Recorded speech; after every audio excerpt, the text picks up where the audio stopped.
Hello, hello. Welcome to the weekly feedback session. It's already the 7th week of the course. Yeah, so today is October 17th. Hope you guys are having a great week. Hope you guys are having a good weekend and having a good Saturday. Alright, so let's take a look at who's here right now. What up, Richard? What's happening? How are you doing today? What's going on? I'm going to go ahead and play all the songs in the order in which people arrived. I think that's the fairest way to do it. Let's scoot this over.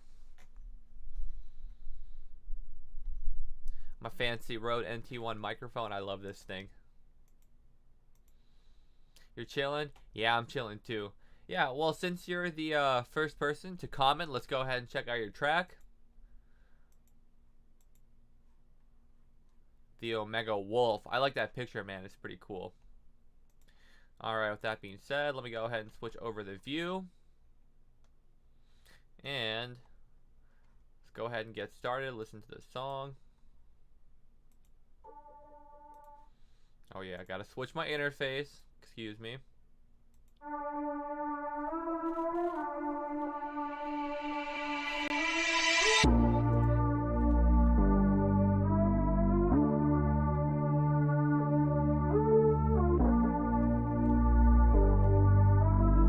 That respace sounds really nice.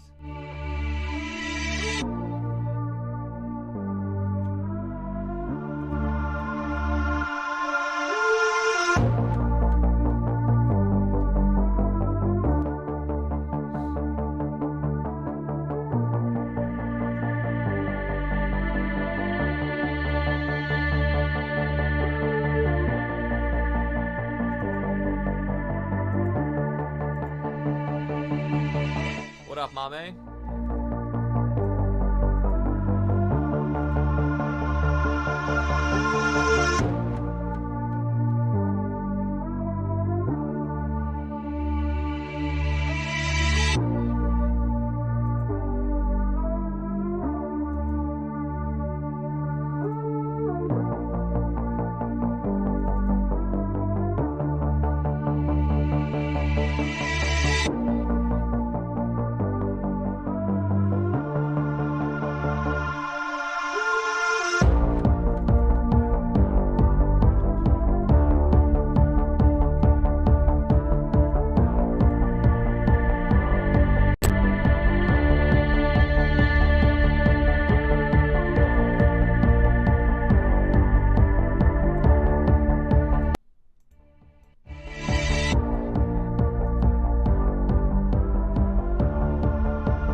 Alright, Richard, that was a really good song.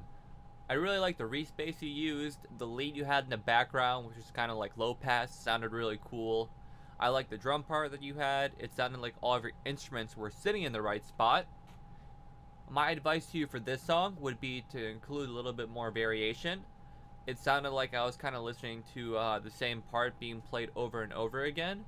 You could do small little things in the song to create variation, like perhaps maybe play a different chord progression or like a different like lead part for certain parts.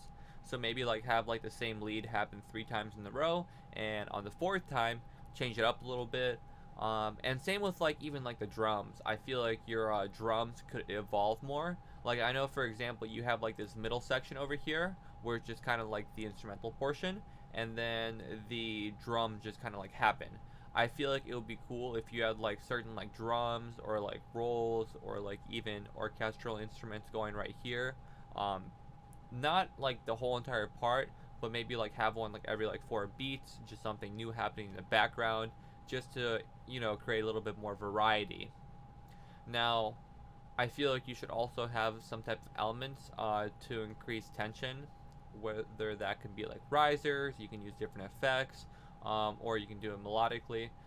Just something to really start bringing in a lot of tension right before the drop happens, like right in this middle section.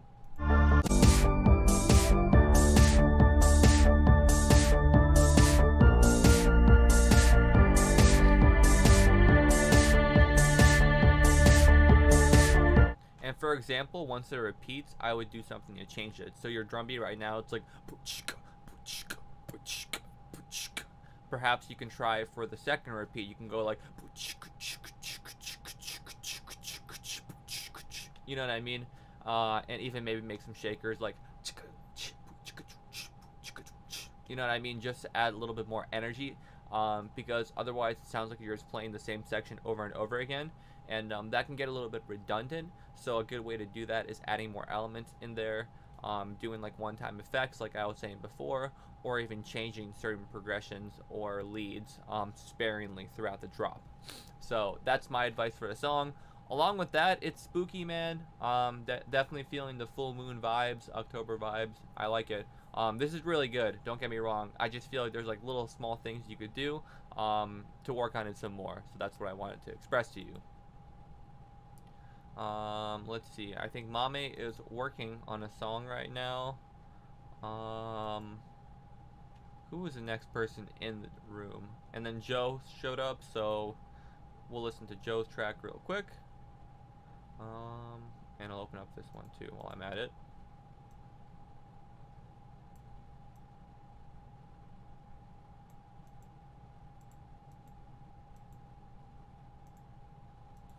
One second.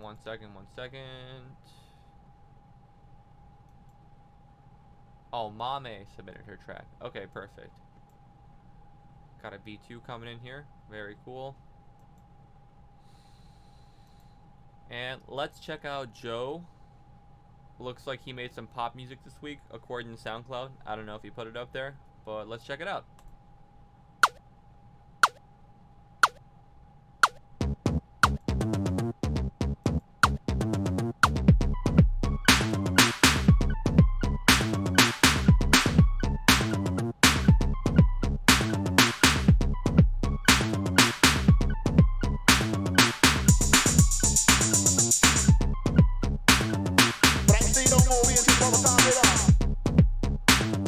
Classified it as a weapon.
I don't know.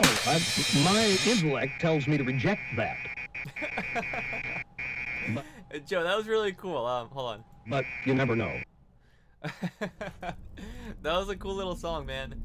I gotta admit, it was pretty crazy. Is something else playing? Yeah.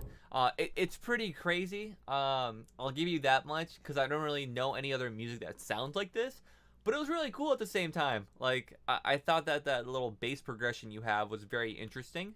And I liked the different vocal samples you used. I thought they sounded really cool. And something I'm starting to notice with your songs is your drums are coming through the mix very well now. I think your drums sound very good. They're loud and they're punchy and they're really coming out in your mix, which is great. The advice that I'll give you would just to maybe work on gain staging, which is like making sure all of your drums sound like they're like a similar volume. Because there's like certain hi-hats in here that are like a little bit harsh when I was listening to them, and maybe same with like the snare or like the ride cymbal. So for example, like I think the kick could be like a little bit more beefier, but it's pretty loud, so it's good. The kick and the snare is perfect. I like where your snare is sitting. It poses a risk to others, classified it as a weapon. Like that hi-hat right there is a little bit loud. I would just turn it down very slightly. It poses a risk to others. And that chord progression is really cool. That melody that's just like the notes that are like kind of high, I think that sounds really cool. I think it would be interesting if you try putting some effects on them, maybe like a distortion, a little bit of reverb and delay. I think it would really bring some life to those high-pitched elements for the lead.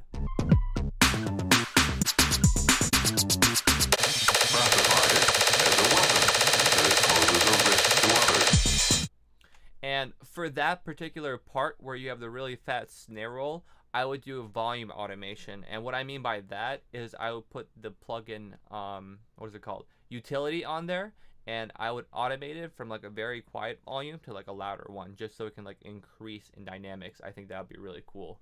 And real quick, I'll just open up my DAW so I can show you what I mean by that in case you're wondering. So for example, I would bring the utility onto there. The utility is one of the audio effects I'm sure you've come to know. And right here where it says gain, right click on that, do show automation. So say like this is like when the snare roll is over and this is where the snare roll begins. You can just automate that down. And as it kind of progresses, it will just turn up the volume, you know what I mean? And I have this open because I wanted to point something out to Mame, because she did ask me over email how to fix something. So over here I have my sub channel, and within my sub channel it's just going straight to the hype chain up here. So for example, I think you're on an instrument. You want to make sure it's selected onto all ends and then going to the sub channel, and your sub channel will go to the hype chain. And then at that point, once your sub channel is going to your hype chain, that is when it would work. So that's what I wanted to point out to you. Let me go back over here, check out some of the comments.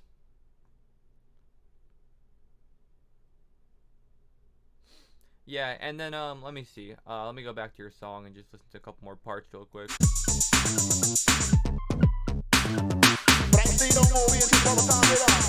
That vocal sample is really cool. I like it a lot. Classified it as a weapon, and it poses a risk to others. And then maybe for that low part, you could potentially make some saturation or distortion on it just to make it sound more aggressive. And maybe layer it with like a sub on the bottom, just drop it down an octave and have it follow that same progression. It might be much, but you can experiment. Maybe it'll sound cool. So yeah, really good job, man. I'm seeing a lot of progress from you. I'm really happy that you're learning so quickly. And yeah, keep up the hard work.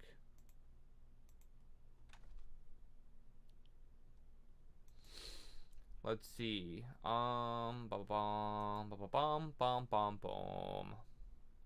You're planning on putting a sub in. Yeah, put that sub in there. It'll make it sound better. It'll really fill in the low end, because I feel like if you don't have low end, your song sounds a little bit thin, and the low end makes it sound more full. So yeah, just keep that in mind. And for the next submission, let's go ahead and check out what Mame gave to us this week.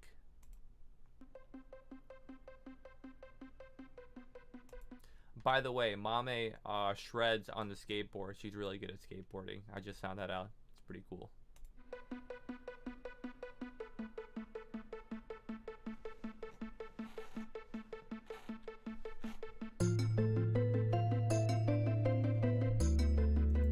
This is really cool. I like everything that's happened so far.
Cross Mountain Range. Stupid ads. Boom, boom, boom, boom, boom, boom, boom, boom, boom, boom, boom. Mame, I think that this song melodically is really good. I like the different melodies and like different like chord progressions you had going on. I thought they were really cool. I noticed you put a comment into the chat where you said when you put the kick into sampler, it was much less punchy than when you dragged it into the channel with no sampler and you couldn't fix this. Okay, so in a second, I'll go ahead and show you what I would do to fix it. But that would be my first, I guess, like word of advice for the song would be to bring the drums up. The kick was very quiet, and I understand why now. But I feel like, yeah, the kick and the snare should have been louder. I feel like you could have had like more hi-hats in there. I feel like I didn't hear any hi-hats, but I feel like a hi-hat would kind of like keep the groove going. And then I feel like it would be good if you found a way to keep like some sort of percussion for like the middle sections where just instruments are playing, just so you can kind of groove to the song. So just add more percussion throughout, just something to keep tempo, and then maybe put some hi-hats on top of there. But in terms of the sampler and when you bring kicks in, yeah, I know that usually the kick drum is very quiet when you do that. And a way around that, I'm just going to go ahead and show you real quick right now. So I'll just create a new channel and say I want to put the sampler in there. So we know that sampler is going to be one of the MIDI instruments. Is it over here? Yeah, it's right here. So that's one of the MIDI instruments. And let's see. I'll just grab one of the kick drums from here.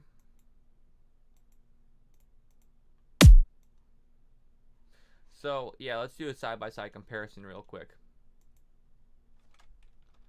So that's the audio channel. And this is a MIDI channel. Alright, so sampler's right here. We're going to drop the kick in there. And then drop the kick in here for the audio channel. So right now, I'm just drawing in like a mini note over here. And let's listen to the difference. Right now, this right here is the audio sample, as if it was just dragged into the audio channel. Let's listen to it. Pretty loud. And then over here on sampler, a lot quieter, right? You can even tell over here, it only goes up a little bit, but over here, it goes up all the way. So you have a couple different options. There is a volume button right here. So if I go ahead and put this up to 12, watch what happens. Instantly louder.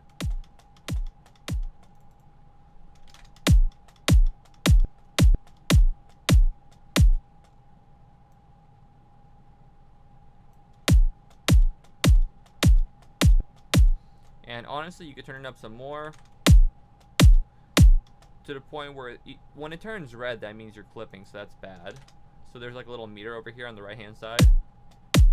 It lets you know if you're too loud. So I guess 12 is a good volume to do it. Another thing you could do, let's go ahead and put a compressor on there, like we were talking about this week. So we'll put the compressor on here. And what I like to do when I work with compressors is I press the play button, and you see this little line right here. That is pretty much where the signal is volume wise. So I'll match the threshold over here. I'll turn the attack time a little bit lower, so the compressor comes in quicker. Actually, let's dissect real quick. This right here is the transients. And if you look at the bottom, you can tell how long that is. And where it says time selection on the very bottom of Ableton, this is actually 11 milliseconds. So the compressor setting, we'll put it like a little bit over. So 20 milliseconds will be fine. We'll just leave the release on auto. And when I play it, you'll notice that it'll be a little bit louder as opposed to without it. So now the other option you have, now that your compressor is dialed in, you can turn up the ratio to infinity and also turn up the output. Oh shit, that was really loud. My bad, guys.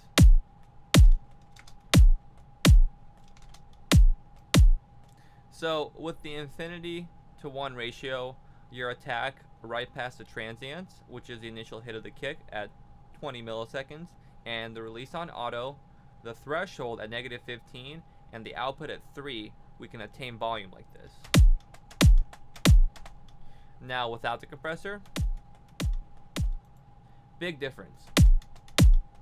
Another thing you can do is go ahead and just drag the utility on here and put it up to 15. Let's do 12. So that's 3 different ways you can increase the volume: through the sampler, through the compressor, or the utility. So hopefully that helps and answers your questions. Let's go back to listen to some more music.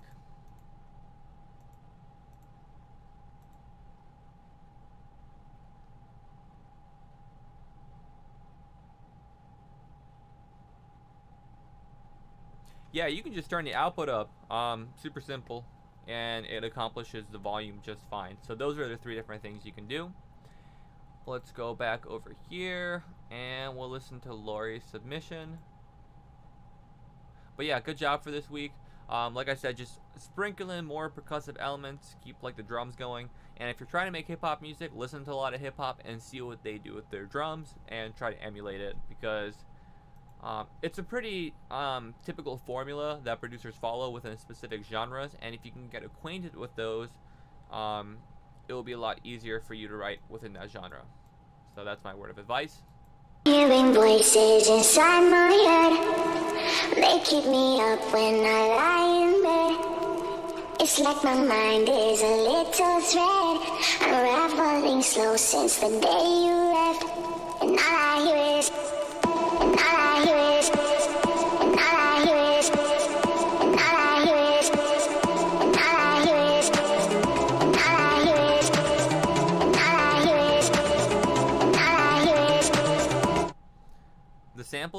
have are not tuned in the same key, so they sound kind of off. Make sure that when you're using your samples, they're all in the same key so they flow together, or transpose them.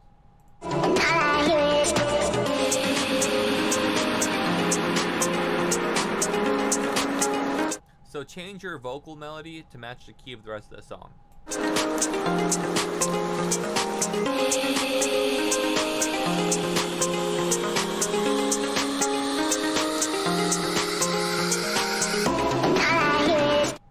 Yeah, so those two are out of key. You gotta fix that.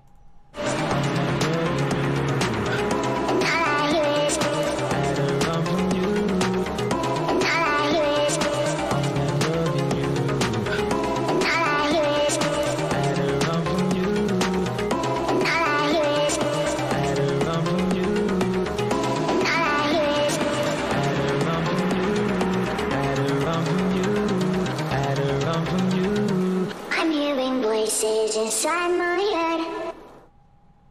Yeah, that song, I would just go back and make sure everything's transposed to the right key, and that would fix it. I'm not sure if you could tell that something was off, but when I listen to that, I can immediately tell that the key of the song is not right. Just makes me a little bit uncomfortable listening to that. How do I do that?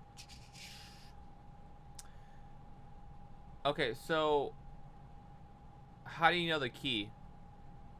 I don't know the key, I just know that your samples are not in the right key. I'll tell you that much. There's a couple different ways you can find the key. So for example, I think one of the easiest ways to do that, here, let me just do this real quick. I'm gonna open up a software I have called Rekordbox, which I'm pretty sure I talked about this on a previous lesson, but I'll touch back on it.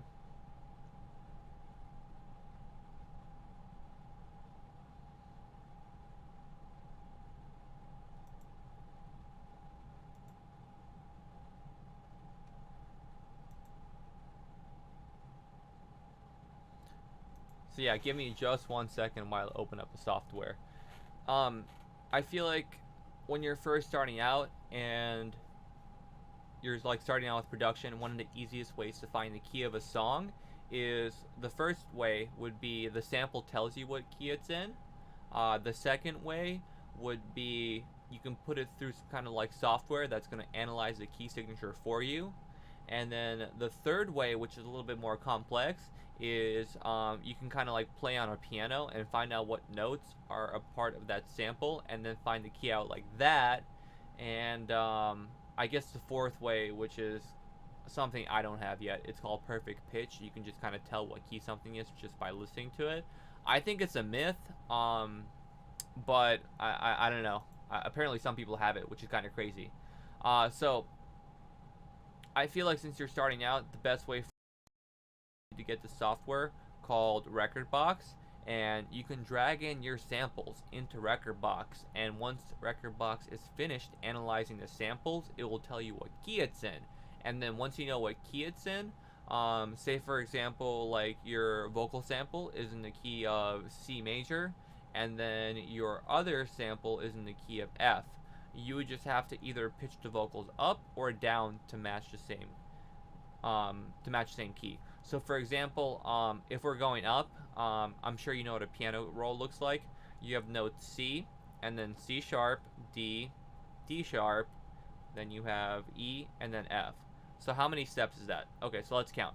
So you start on C, which is the root note. We'll go up to C sharp. You'll go up to D, D sharp, E, and F. So in the sampler, you will put it up 5 semitones if you're going from C to F major. That's just one example. Let me go ahead and open up Rekordbox. Hey, what happened? Sorry guys, I was just opening it and it just closed on me for whatever reason.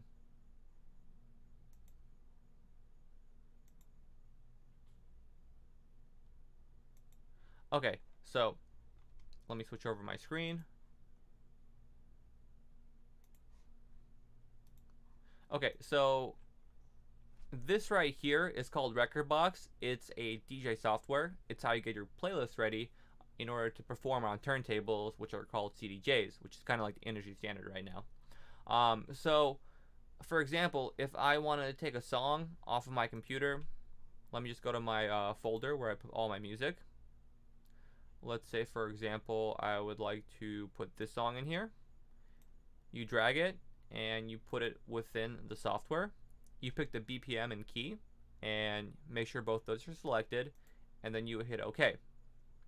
Now, the song got analyzed in like 2 seconds, and the key signature is E flat minor. And you can do this with samples too. So let me go to my sample pack folder.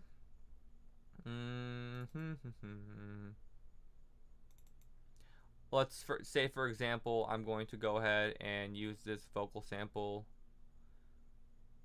These are like rap vocal samples. Bee Gees? Okay, sure, yeah, let's put it in the Bee Gees sample, see what that sounds like.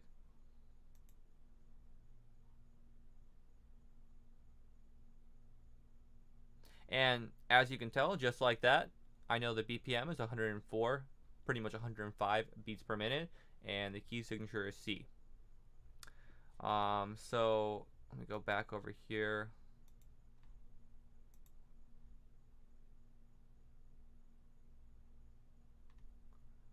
Hopefully that answers your question. Let me go to Ableton real quick, and let me open up the piano roll. So for example, let me just zoom in some more. That right there is the note C. And let's say, for example, that BG sample is in the key of C major, but our song is in the key of E major. So since we know the vocal sample is in C major, we got to put it in the key of E major. So we'll just take this vocal sample, and let's say this is the vocal sample. Let's count the semitones. So C would be the root note, and then C sharp, 1 step, D, 2 steps, D sharp, which is 3 steps, and then E, which is where we want to be, is 4 steps. So over here, where it says transpose, I would turn on the warp mode, and I would transpose it up 4 steps, and put this on Complex Pro. And that is how you would tune your vocal sample to the key of your song. Hope that answers your question, and I hope that was helpful for you.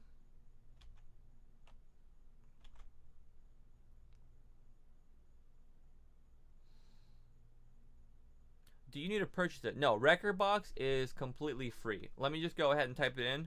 Rekordbox. It's in the chat right now. Let me just go to the website and give you guys a link because I think it's a really good free software to use.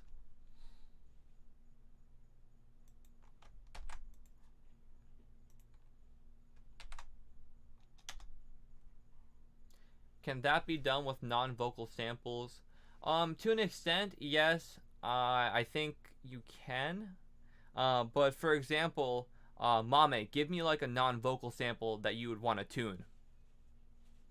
And I'll show you how to tune that once you put it in the chat.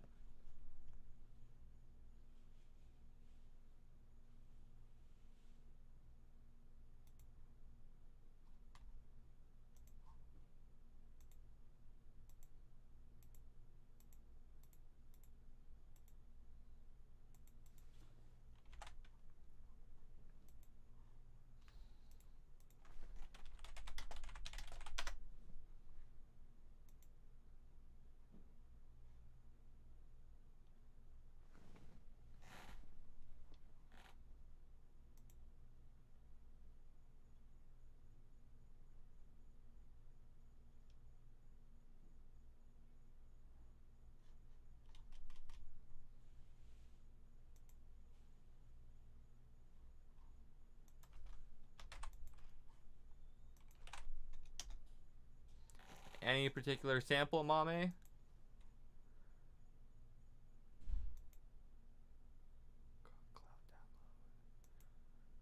So right now when I'm downloading,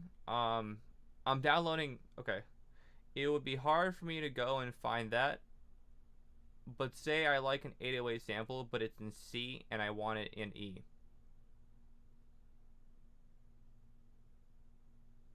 Okay, that's easy to do. I'll show you how to do that right now so you can figure out how to do it too. Let's go ahead and type in 808 sample.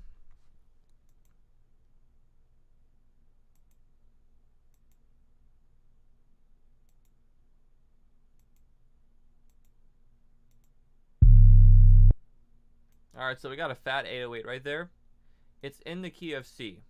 So, if it's in C and you want to go ahead and put it into E, here's what we would do. That note right there is C, so let's count the amount of steps to get to E. So, if we go from C to C sharp, 1 step, D, 2 steps, D sharp, 3 steps, and E would be 4 steps. So now, we go into here and we put 4. And now we know that the sample is in the key of E instead of C. Now to take things a step further,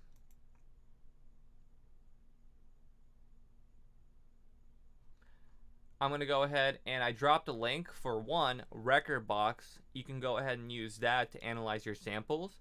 And then another thing I put in there is called Melda Production. So Melda Production has a whole lot of really free plugins, and I haven't used a lot of them, to be honest. I don't really know what they all do, but the one that I do like from them is called MTuner. And how MTuner works is you can put it onto any single sample or any type of like channel, and it will tell you what the note or progression is tuned to. So it's really useful. I put the link in there. Go ahead and check it out. Oh shit, did I not share my screen? Okay, my bad, guys. Okay. Yeah, let me do that. Okay. This sample right here, it's in C. Now down here, we have the keyboard roll. The note right now, it's on note C. So what we have to do is count the amount of steps from C to E. So if we know that C is right here and E is right there, we've got to count the amount of steps. So we're starting in note C, and 1 step up would be C sharp, another step up would be D, another step up would be D sharp, and finally, one more step would put us at E. So 4 steps, or 4 semitones, is going to be the difference from C to E. Now over here where it says transpose, we got to put number 4 in there, and now the sample is in E. Okay, so hopefully that helped you out. Got too much stuff open. Too much stuff. Okay, so hope that answered your question.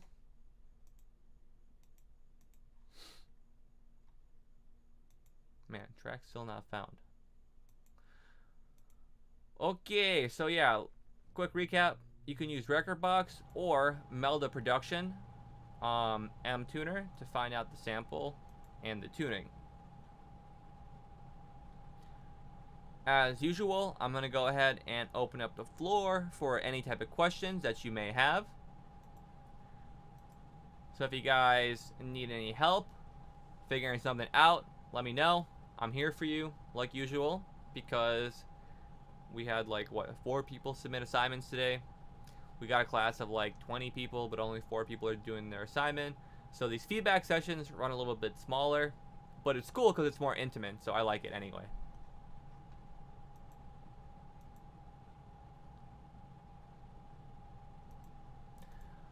Looks like we got 4 people in here right now.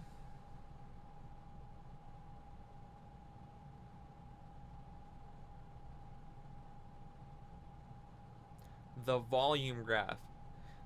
Okay, so Joe, that's going to be a volume automation. And the way you do that is you would go ahead and say this sample. I want to go ahead and do a volume automation. Go into your audio effects, select utility, and let's say we want to adjust the gain. You can do this to any parameter, by the way, but for the gain in particular, oh, I gotta share my screen again, don't I? Yeah, okay. So put a utility, which is an audio effect, onto your particular channel that you want to automate, and you can do this to any single parameter. So we can do it to width, we can do it to mono, mute, balance, doesn't matter. Let's right click the gain because that's the volume.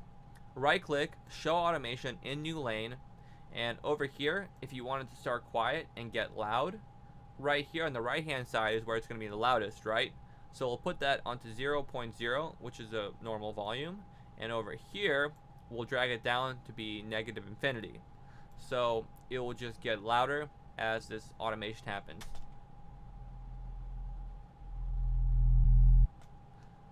So that's what you got to do.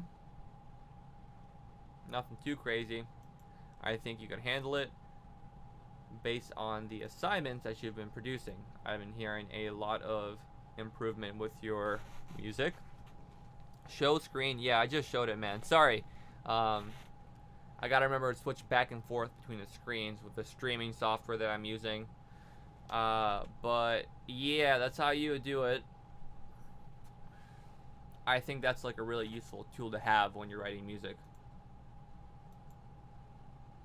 And can anyone else come up with any questions while I'm here? You are welcome, Joe.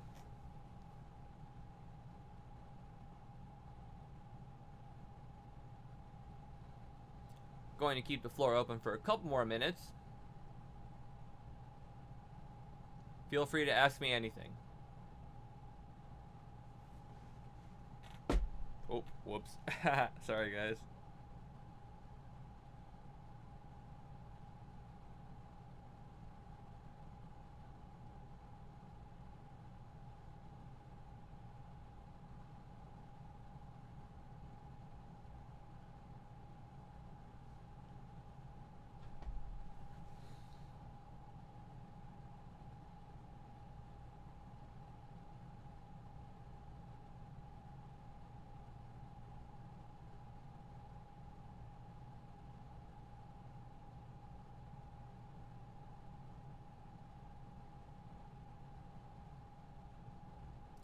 Mame had a question: is there a difference between compressing individual melody channels and grouping them and compressing them?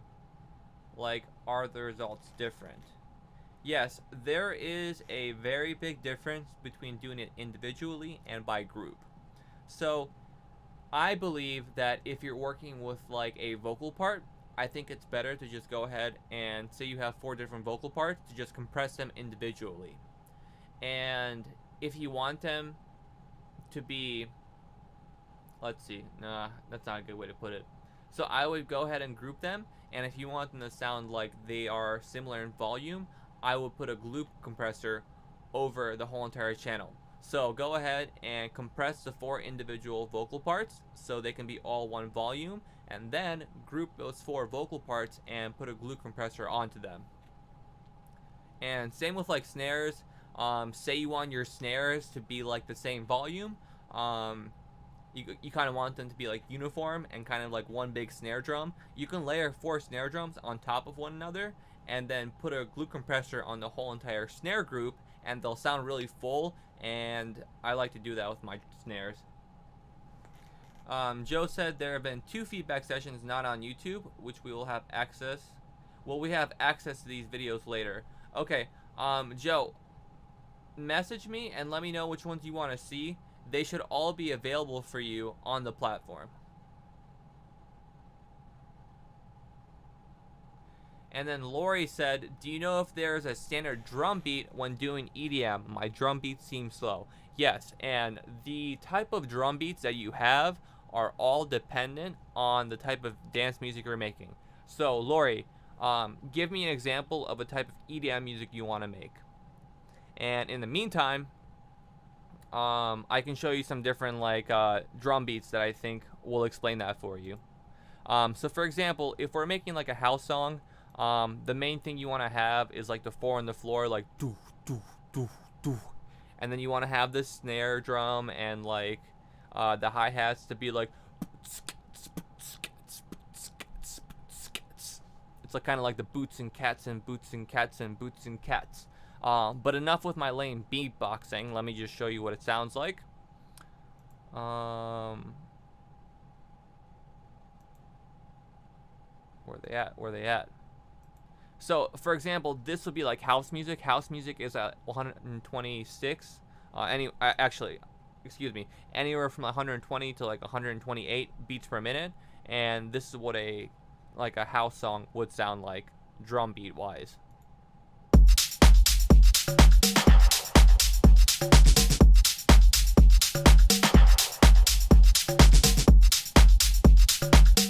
So that would be like a tech house, you know, type of drum beat. And then for example, for like drum and bass, this is what a drum and bass sound like, or this is what a drum and bass drum part would sound like. The typical tempo is like 174 beats per minute. So this is the type of drum beat that you should have.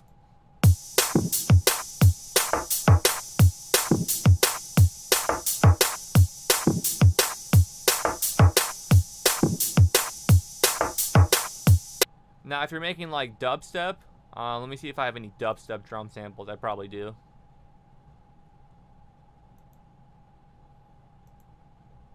If you want like dubstep drums, it's gonna be like 150 beats per minute, and this is what it sounds like. The hell is that shit? No, that's not right. Ignore that.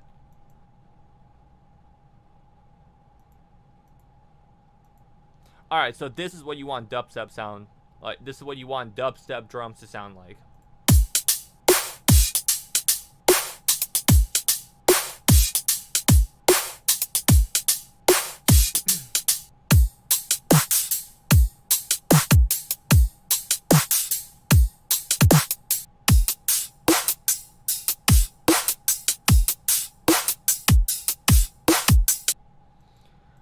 So yeah, that's that. Do I have any like future bass drum parts? Future bass is like, I don't know. Future bass is kind of like all over the place. It's like, it can be like 50 beats per minute to like 100 beats per minute and like everything in between. So it kind of like varies the type of tempo that you're accommodating.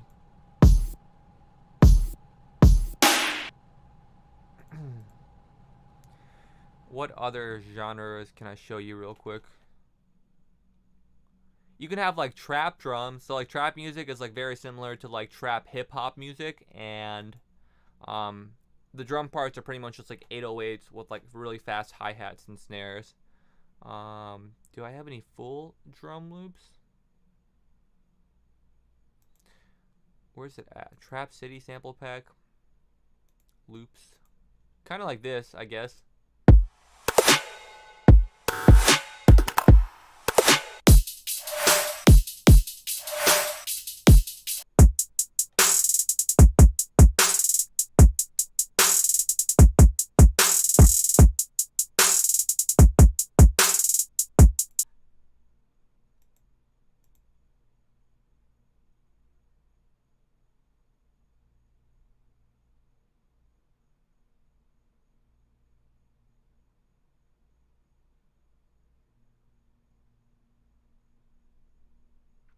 Lori said she's trying to do a house beat, but I have no clue how to set it up. Okay, here is what I'm going to tell you for advice. You have to use your ears, like a lot, and you also have to do counting. So when you're listening to the drums, you got to count like 1, 2, 3, 4.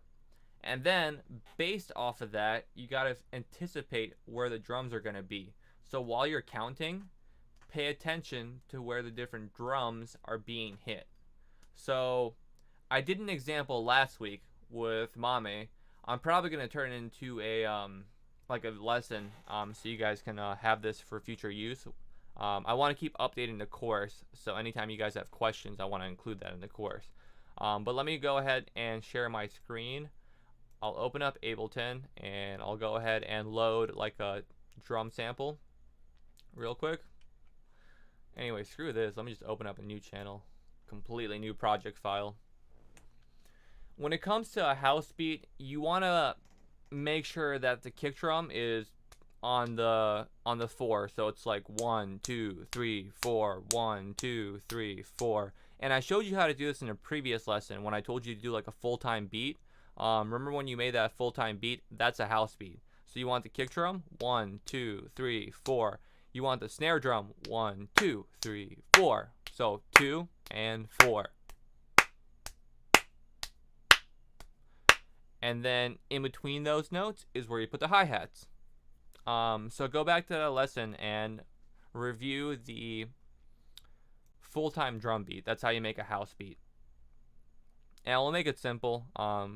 This is kind of going to be like a recap. Tech house drums. Okay, cool. So listen to this loop real quick. And when you're listening to the loop, the first couple of times, listen to where the kick drum is. Like, what beat does the kick drum fall on? I already told you it's every quarter note. So 1, 2, 3, 4. Listen to where the snare drum happens. I told you where that is. It's on the second and fourth beat. So 1, 2, 3, 4. 1, 2, 3, 4. Hi-hats on the off beat. So 1 and 2 and 3 and 4 and 1 and 2 and 3 and 4 and. It sounds crazy, but you got to count to like figure out where everything's being placed. You know what I mean? So first time around, listen to the kick drum.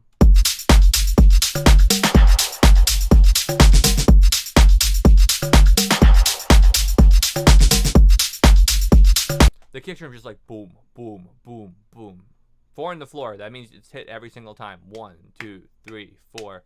Now snare drum. Let's listen to that.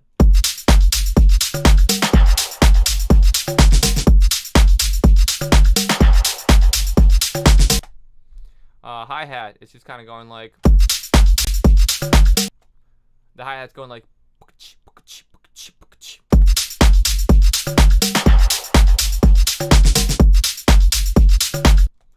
There's like other stuff going on. You can put it in there. You can leave it out. Up to you. That's kind of like a to-taste thing. So let's just go ahead, put the drum rack in here, draw up a MIDI part.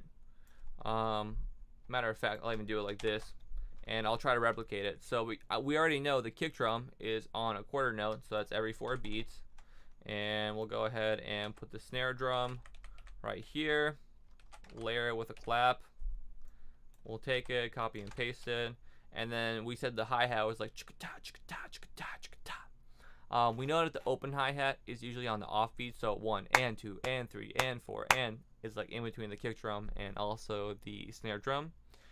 So hi-hat open, we'll go right here. I'm gonna go ahead and select that, duplicate it, and then the close hi-hat was like kind of like this. So we already know that's like a 16th note. So it goes, and then when it goes, that's like the open hi-hat. So we'll duplicate it, and this is a house beat.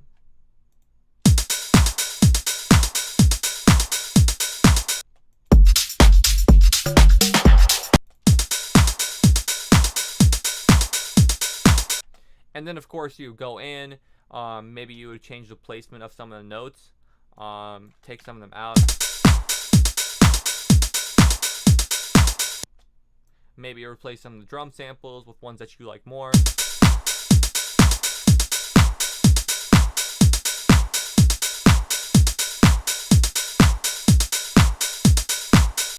Anyway, you can get creative, put more instruments in there, whatever you want to do. But the most important part, kick, snare, hi-hat. That's it.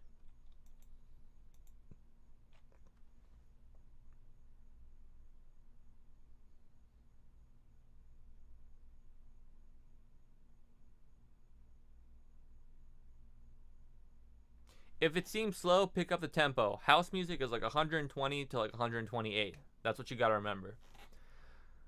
So hopefully that answers your question. Perhaps I wasn't clear enough about that within the lessons.